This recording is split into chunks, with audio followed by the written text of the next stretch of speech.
Number 10. Ang lalaking ito ay naghahanda para makuha na ng video ang kanyang pagtalon.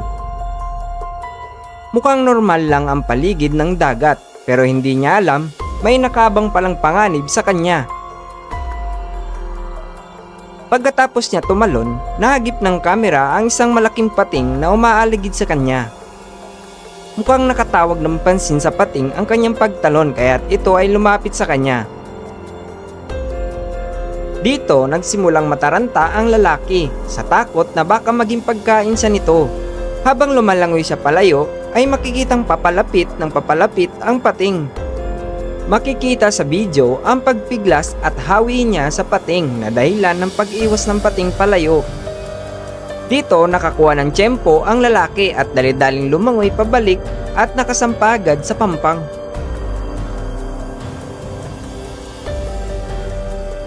Number 9. Muntik na ang isang babaeng ito na mag-snorkeling lang sana. Nang subukan na nitong sumisid, agad bumungad sa kanya ang isang malaking pating na handa na siyang sakmalin. Buti na lang mabilis at alerto ang babae dahil na pagkaligtas niya sa panganib.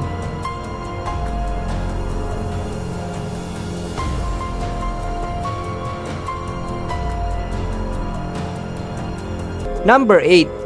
Isang grupo ng mga divers ang nanguhuli ng isda nang may lumapit at umaligid sa kanilang pating. Sa simula ay parang pinapanood lang sila nito. Maya-maya, inatake na ng pating ang kasamahan nila dahilan ng dali-daling pag-ahon nila sa dagat. Buti na lang nasa malapit lang ang kanilang bangka at mabilis nilang nilisan ang dagat at makaiwas sa tiyak na panganib. Number 7. Swerte na malas ng mangingisdang ito nang mahuli niya ang isang malaking isda na sana'y panghapunan na nang biglang umatake ang isang pating mula sa ilalim ng tubig. Agad sinakmal ng pating ang huli nitong isda at nakuha pa nitong iwagiwas sa harapan niya. Walang nagawa ang mangingisdang ito kundi panoorin ang huli niyang isda na tangayin ng pating. Number 6. Naghahanda ang lalaking ito para mag-kayak fishing sa ilalim ng tulay. Makikita sa video ang layo at lalim ng pupuntahang tulay. Para sa mga mahilig mamingwit, ito ay talaga namang maganda at siguradong mapaparami ang huli sa spot na ito. Nang simulan niya ihagis ang kanyang pamingwit, agad itong nakahuli ng isda pero maya-maya lamang may kumagat na naman sa kanyang pain at nang hilain niya ito, isa palang malaking pating ang agad tumambad sa kanya. Dito, hinayaan niyang tangayin ng pating ang kanyang pain hanggang sa bumitaw ito.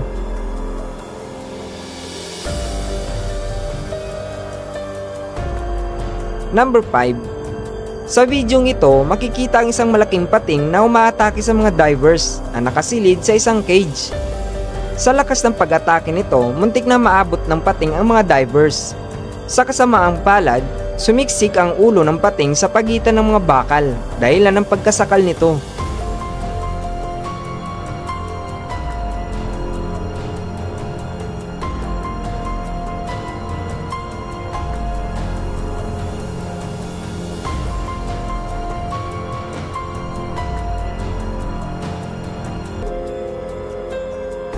Number 4.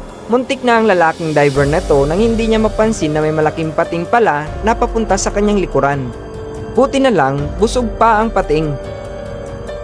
Number 3. Walang kamalay-malay ang surfer na to na aatakihin na siya ng pating. Makikita sa video ang pagpumiglas niya laban sa isang pating na umaatake sa kanya. Pilit niya nilalayo ang kanyang sarili gamit ang kanyang surfboard. Mga ilang segundo pa ang lumipas, napansin ito ng mga tao sa paligid niya at to the rescue ang mga ito bago pa siya maging tanghalian ng pating. Pagdating ng mga rescuer, agad siyang nakasampa sa isa sa mga speedboat at nakaligtas sa tiyak na panganib. Number 2. Isa na namang lalaki ang nagkakayak fishing nang bigla itong atakihin ng isang pating sa bandang likuran ng kanyang sinasakyang bangka.